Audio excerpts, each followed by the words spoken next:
चौपाल देखने वाला सगळ्या ग्रामीण भाई बहनाने राम राम सा खमा गणिसा भाई बहना जी अपनी चौपाल रे में आप रोजाना नवा नवा विषय ले रहता है करा और साउंड की जानकारी हासिल करा उन्हीं प्रकार आज भी अपनी चौपाल रे में आप एक न्यारो निर्वाड़ो और एक नवादो विषय ले रहता है कस्या और साउंड की जानकारी हासिल कर भाई बहना आप आज कोई विषय है ग्रामीण स्वरोजगार की सरकारी योजनाओं और भी की जानकारी ले आपने पीछे पधारिया है श्री परमानंद जी शर्मा साहब जिनका उद्योग विभाग के मैंने संयुक्त निदेशक है।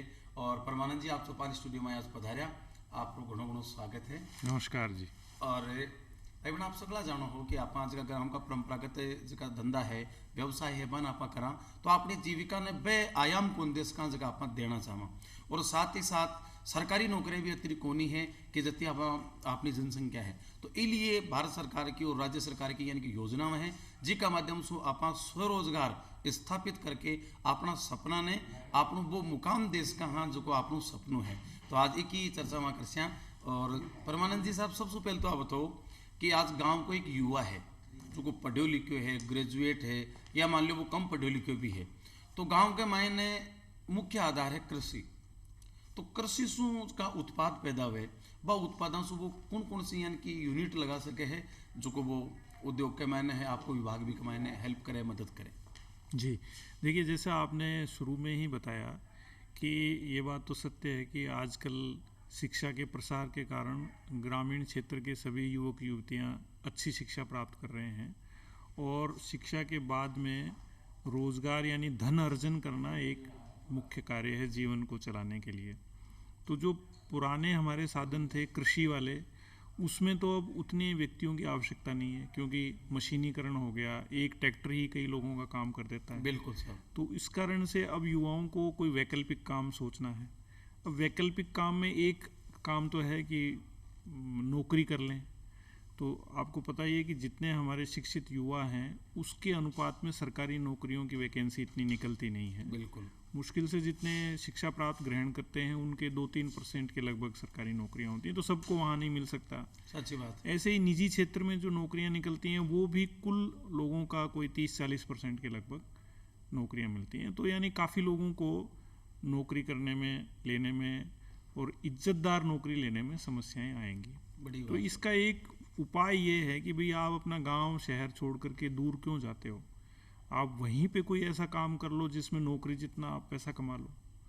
तो कुछ चीज़ें तो ऐसे हैं कि जो खेत में जो चीज़ निपजती है जैसे 4-5 तरह की चीज़ें खेतों में पैदा होती हैं, अनाज है, दालें हैं, फल हैं, सब्जियां हैं, मसाले हैं या कोई औषधीय पौधे हैं उनके उत्पाद हैं।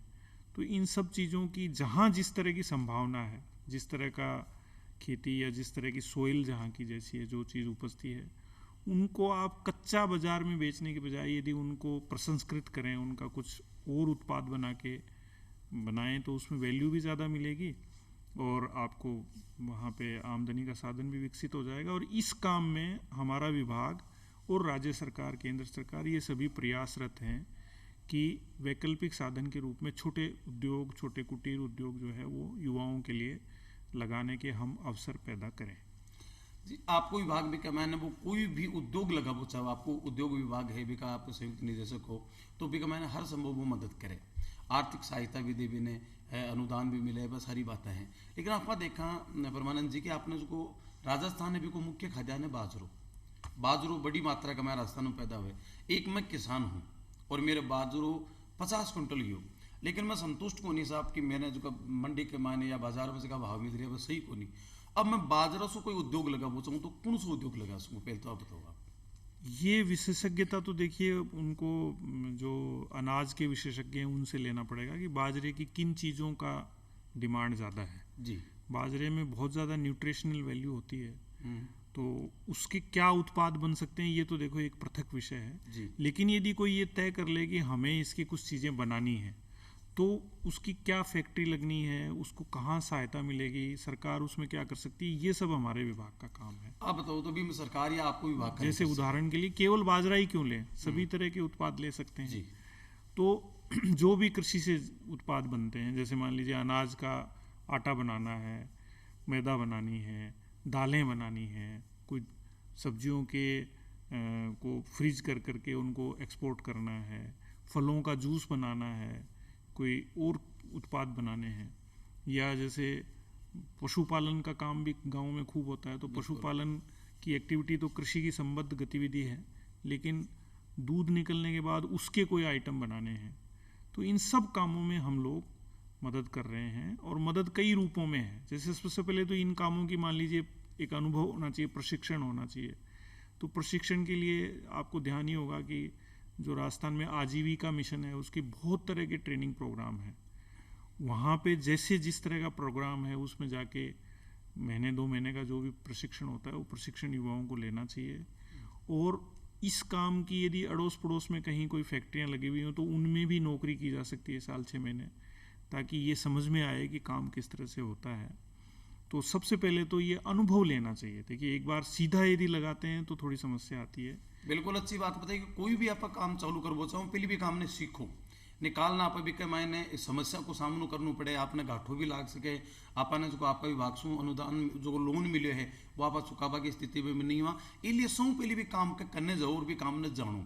एक लिए आप बताया बहुत अच्छी माध्यम है कि पहले तो जगह सरकारी संस्थान है बाका माने ट्रेनिंग लो, और बी के बाद के विश्व भी अच्छी उपाय आ है कि आप भी काम के जो मान लो कोई आपने आटा की फैक्ट्री लगानी तो आटा की फैक्ट्री में जा आप नौकरी करो, क्योंकि बारीकी से भी को अध्ययन करो कि गेहूं की प्रकार से आ रहा है, कि प्रकार से को बाजार के मायने विपणन हो रही है, बात सारी बात आप सोचो बिक के बाद में आपसे संपर्क करें तो बिल्कुल बहुत बढ़िया। अब जैसे दूसरा विषय ये है कि साहब मेरे को अनुभव तो हो गया और मेरा विचार है कि मैं ये काम करना चाहता हूँ, तो अब उसको अन्य क्या सुविधाएं चाहिए। मान लीजिए पूंजी की कमी है, आजकल जैसे छोटे उद्योग भी 10-15 लाख रुपए की लागत से कम में नहीं लगते, और बड़े के लिए बड़ा पैसा चाहिए। बिल्कुल। तो यदि अपने पास घर का ही पूंजी है जब तो सबसे बढ़िया है, कर्जा लेना कोई अच्छी बात नहीं है। लेकिन मान लीजिए ये है कि साहब हमारे पास तो इतना पैसा नहीं है कि हम काम कर सकें, तो एक योजना भारत सरकार की और एक योजना राज्य सरकार की, 2 ऋण योजनाएं हम लोग उद्योग विभाग के माध्यम से चला रहे हैं।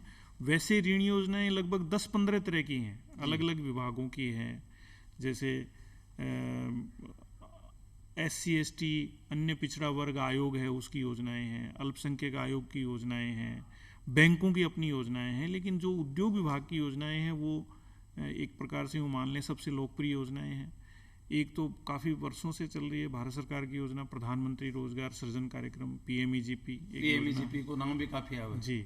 और एक अभी हमारे राजस्थान सरकार की योजना चल रही है मुख्यमंत्री लघु उद्योग प्रोत्साहन योजना, ये भी बहुत लोकप्रिय योजना है और इसमें खूब बड़ी संख्या में आवेदन हमें प्राप्त हो रहे हैं।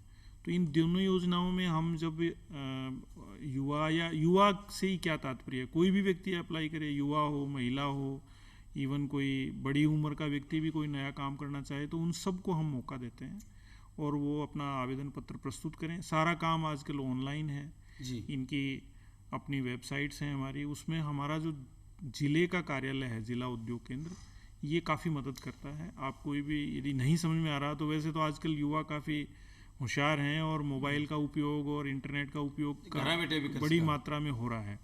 तो जो डिजिटल अभियान है राज्य सरकार का, केंद्र सरकार का, उसके तहत लगभग अब सारी सुविधाएं जो नागरिकों को दी जा रही हैं वो ऑनलाइन उपलब्ध हैं। जैसे अपने राजस्थान सरकार का जो SSO पोर्टल है, सिंगल साइन ऑन, उसमें नागरिकों से संबंधित खूब सारी सेवाएं ऑनलाइन हैं। तो उसी में हमारी ये ऋण योजना का भी सिस्टम है, तो वो आप मोबाइल पे भी खोल सकते हो। ई-मित्र केंद्र पे भी जा करके इसकी सुविधाएं ली जा सकती हैं, सेवाएं ली जा सकती हैं।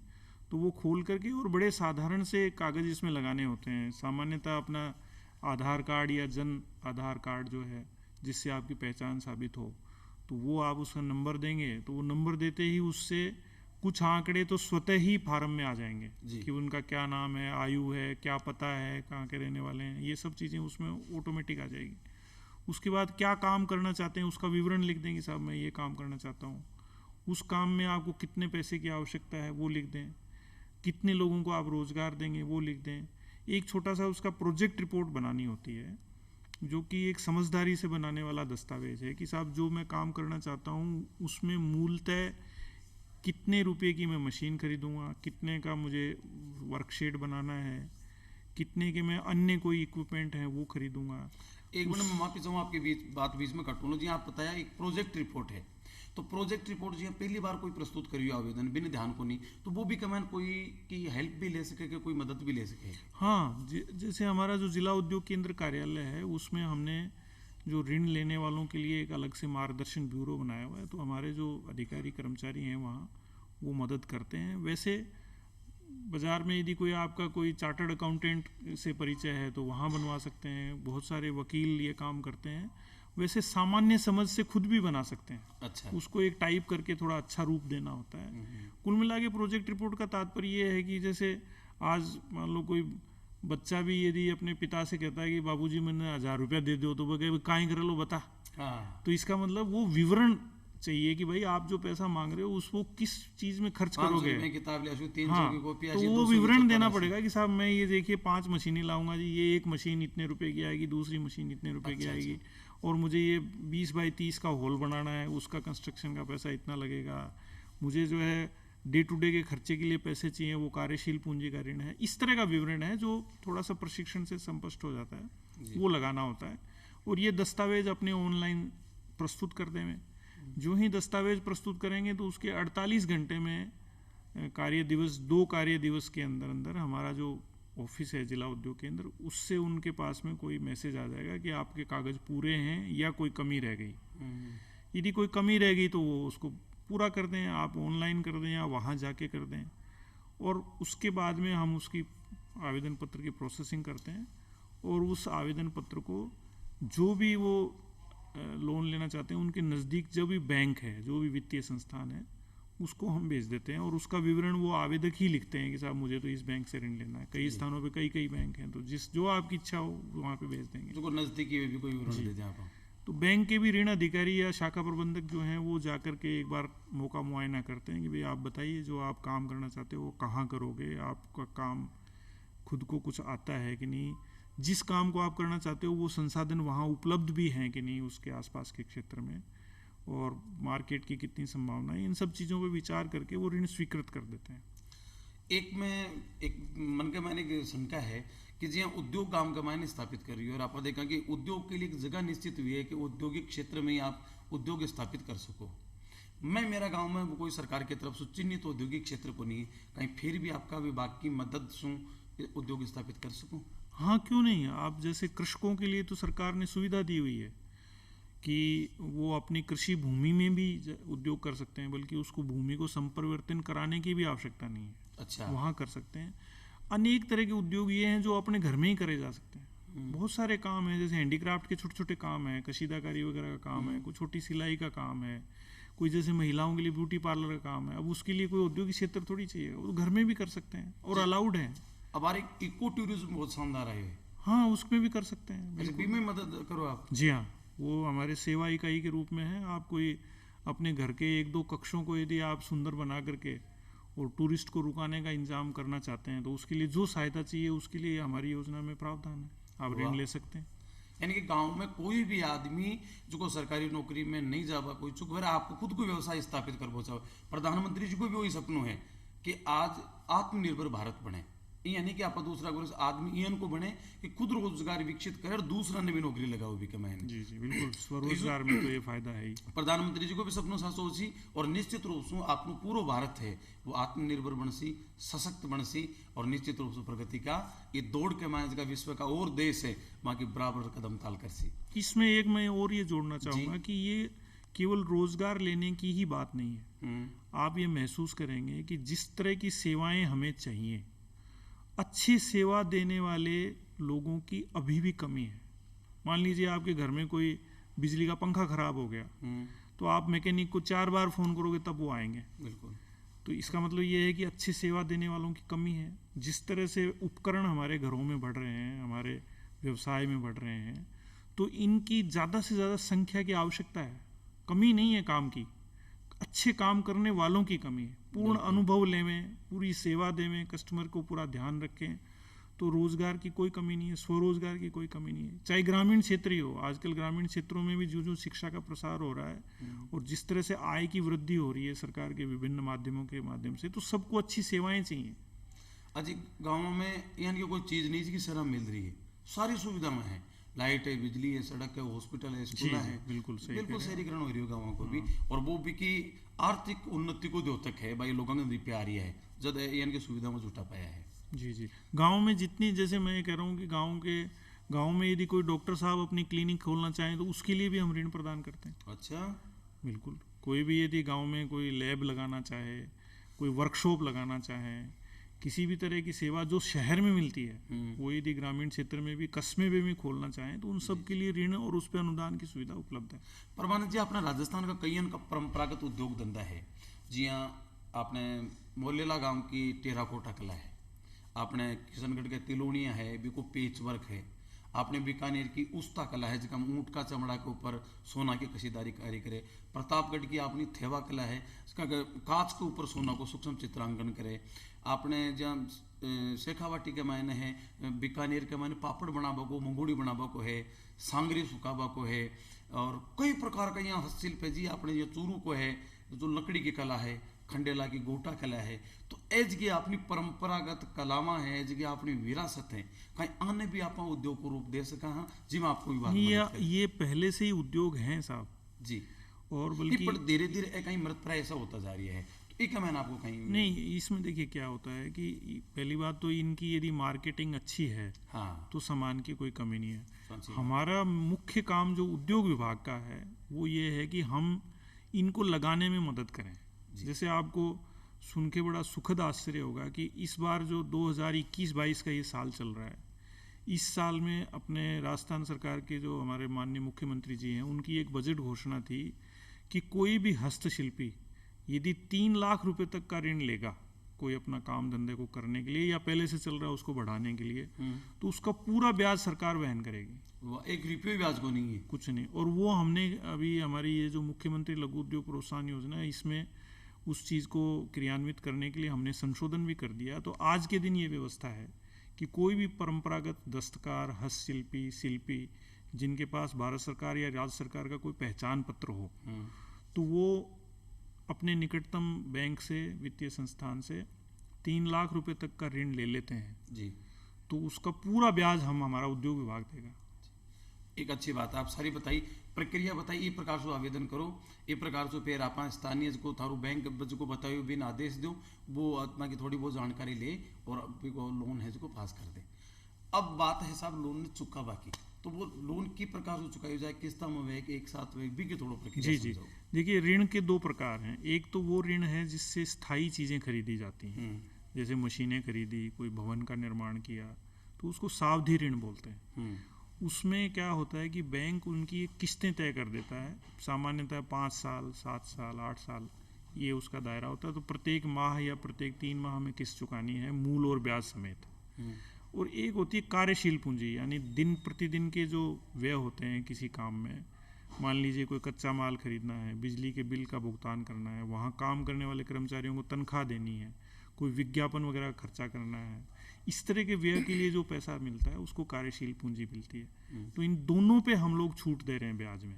जो मुख्यमंत्री लघु उद्योग प्रोत्साहन योजना है उसमें जितना ब्याज लगेगा उसमें 25 लाख रुपए तक के ऋण पे 8% ब्याज की छूट है, 5 करोड़ रुपए तक के ऋण पे 6% ब्याज की छूट है, और 5 से 10 करोड़ वाले ऋण पे 5% ब्याज की छूट है।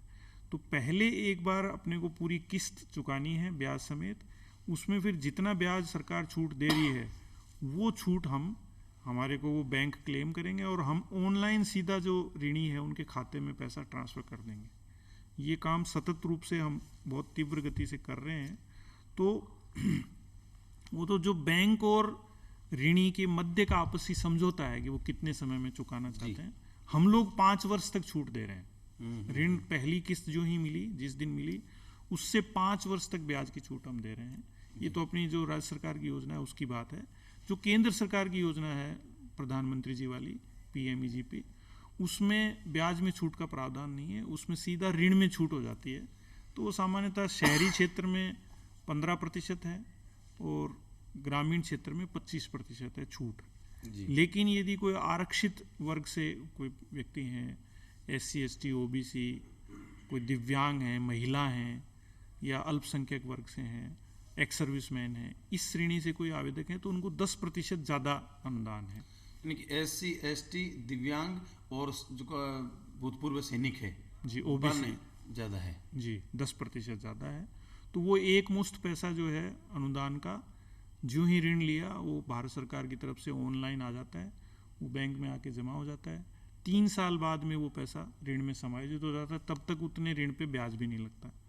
तो वो भी अच्छी योजना है, उसका लाभ। 30 साल के महीनों भी कोई व्यापार स्थापित हो जाए पर ये जरूरत भी को नहीं, वो आपका उत्पाद ने बेचकर भी उसका रुपया और भी आपको काम आराम से चला सके और धीरे धीरे भी आपका मैंने और ज़्यादा विस्तार भी दे सके। अब जी मान लो कोई 5 साल को आप अवधि पर भी ऋण दियो, 5 साल में वो चुका दियो और भी कोई उद्योग बढ़िया स्थापित हो, लेकिन वो देख यार ये उद्योग ना अपन बढ़ाणु है, एक 2-4 यूनिट अपन और लगानी है, तो 20 स्थिति में बिन दोबारा कोई हाँ बिल्कुल प्रावधान है। 5 साल ऋण लिए हुए 5 साल हो गए तो दोबारा से अप्लाई कर सकते हैं। जैसे जो PMEGP योजना में तो 3 साल बाद ही अप्लाई कर सकते हैं। अच्छा। और उसमें 1 करोड़ रुपए तक का ऋण का प्रावधान है, जिसमें 15% अनुदान भारत सरकार दे रही है।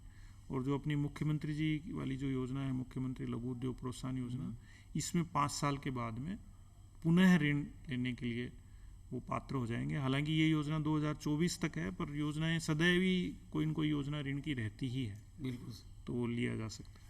एक कई अपना लोग आज का पहले ही रोजगार का अभाव के मायने में दूसरा देश में चलेगा, दूसरा राज्य में चलेगा। आप देखा पूर्वोत्तर है, आसाम बंगाल है, अठीन आपने खूब मारवाड़ी भाई मिलसी, दक्षिणी राजस्थान में खूब मिलसी, और बा लोगों ने भी यहाँ लगा कि यार आप अपना देश में 5 साल बैठे उद्योग स्थापित करा, तो 20 स्थिति में आपको विभाग का ही मदद करेंगे।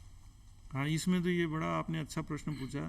अभी ही ये माननीय मुख्यमंत्री जी ने निर्णय लिया है कि जनवरी 2022 में एक हम यहाँ 2 दिन का जयपुर में एक विशेष आयोजन कर रहे हैं, इन्वेस्ट राजस्थान के नाम से। और उससे पहले उद्योग विभाग की टीम देश के प्रमुख शहरों में जा रही है, जो हमारे अप्रवासी राजस्थानी भाई हैं उनको आमंत्रित करने के लिए कि आप राजस्थान में आओ।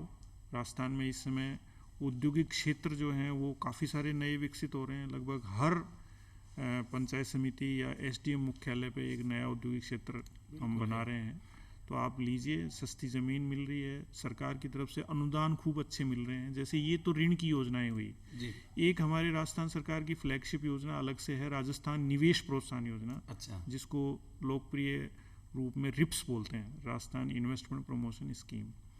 उसके तहत इतने अच्छे लाभ मिल रहे हैं इस समय कि कोई व्यक्ति भी अपनी ज़मीन खरीदता है तो उसकी रजिस्ट्री का 100% स्टाम्प ड्यूटी माफ़ है।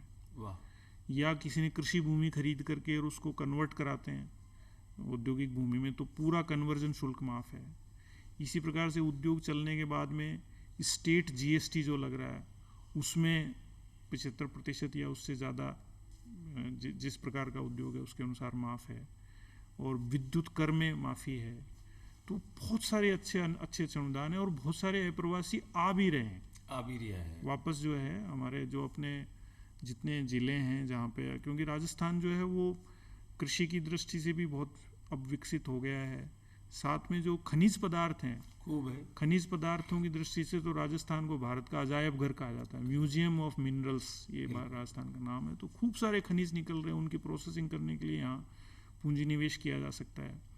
खूब सारे IT बेस्ड काम जो हैं, इंफॉर्मेशन टेक्नोलॉजी या इंटरनेट आधारित जिसको कहते हैं, उसमें तो इस बात का कोई महत्व ही नहीं है कि उसको कहाँ से किया जाए। तो राज्य सरकार खूब सारी सुविधाएं दे रही हैं और अपना जो अच्छे जो औद्योगिक क्षेत्र हैं उसमें उद्यमी काफ़ी भाग ले रहे हैं। तो इसका बड़ा उज्जवल भविष्य है हमारे प्रदेश का और इसमें निवेश आने की खूब अच्छी संभावना है।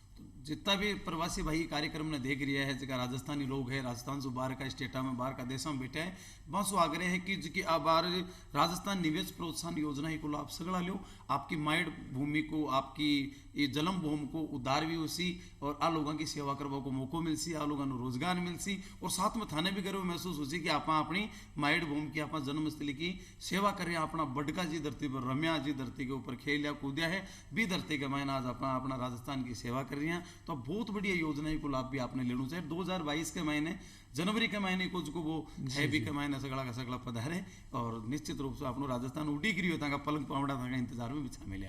एक शर्मा जी आप बताओ जी यहाँ महिला विशेष कुछ इन का कौन कौन सा उद्योग है भाई आपको तो सब ने जी आपका तो बुजुर्गा ने युवा ने मोटा सब ने करियो, लेकिन महिला में कौन कौन सा रोजगार है जिसकी खुद स्थापित कर सके?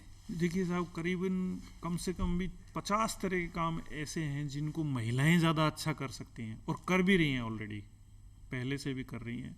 जैसे खाद्य प्रसंस्करण के जितने भी काम हैं उनमें, जैसे आपने खुद ने जिक्र किया बीकानेर में पापड़ उद्योग है, केवल बीकानेर में नहीं है, राजस्थान के लगभग हर जिले में खाद्य प्रसंस्करण के कोई न कोई काम ऐसा है जो हो रहा है और उसमें महिलाएं लीड ले सकती हैं, ऑलरेडी ले रही हैं, वो काम कर सकते हैं। ऐसे फैशन से संबंधित जितने काम हैं, जितने वस्त्र से संबंधित रेडीमेड गारमेंट्स का काम है, वो महिलाएं बहुत, ब्यूटी रिलेटेड काम है, प्रोडक्ट्स जितने बनाने वो महिलाएं खूब अच्छा कर सकती हैं। कहना का मतलब स्वाद और सुंदरता दो का उत्पाद जैसी महिला निर्माण कर सके, शायद ही कोई कौन कर वो सके। लीड ले सकते हैं जी। और महिलाएं बहुत समझदार हैं और काम अच्छा कर भी सकते हैं। ऐसे ही शिक्षा से संबंधित काम जैसे है ना, जितना वो महिलाएं जैसे ऑनलाइन कोई चीज़ें आजकल खूब सारे वीडियोस वगैरह बनाने का काम जो है, शहर की बच्चियां या गांव की बच्चियां खूब इसमें नेतृत्व कर सकती हैं। इवन जो और पारंपरिक कामों से अलग हटके जो नए काम, जैसे अपने जयपुर में जेम्स एंड ज्वेलरी का एक स्पेशल पार्क है, तो आप उसमें आप देखेंगे कि उसमें बहुत सारी महिला उद्यमी हैं। जी शर्मा जी, बातें अपनी बहुत लंबी रहेगी और आप और भी कई बातें कर सके, अपने समय की भी मर्यादा में है और आप चौपाली स्टूडियो में पधारी वास्ते आपने घना घना रंग घना घना धन्यवाद। और भाई बहना अब चाहूँ आपसे इजाजत, फिर मिलते हैं एक नई विषय लेर, जब तानी चाहूँ आपसे इजाजत। राम राम सा।